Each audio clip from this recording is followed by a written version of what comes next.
இளைஞர்கள் தயாராக இருக்கிறாங்க, நம்ம பக்கம் வர்றதுக்கு தயாராக இருக்கிறாங்க. நாம தான் அவங்களுக்கு வழிவிட்டு அவங்களை அரவணைச்சு அவங்கள வழிநடத்த வேண்டும் என்று கேட்டுக்கொள்கின்றேன். அதே போல் இன்னொரு வேண்டுகோள், வழிவிட்டு வழிநடத்தி கைப்பிடிச்சு கூட்டிட்டு போனோம்.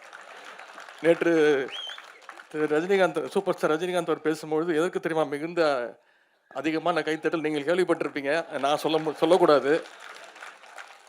நான் சொன்னா நான் ஏதோ ஒரு மனசுல வச்சுக்கிட்டு சொல்றேன்னு நினைச்சுவீங்க. தொலைக்காட்சிகளில் நீங்களே பார்த்துருப்பீங்க. ஓல்டு இஸ் கோல்டு தான். ஒரு வேண்டுகோள், இளைஞரின் சார்பாக இந்த வரவேற்பை பார்த்துட்டு நாங்கள் ஒரு முடிவு செஞ்சுருக்கிறோம். இனிமே வருடா வருடம் இந்த பேச்சு போட்டியை நடத்த வேண்டும் என்று. அதேபோல் பொறியாளர் அணியும் வருடா வருடம் இதை நடத்த வேண்டும். வருடா வருடம் இதே பரிசு தொகையும் நீங்கள் கொடுக்க வேண்டும்.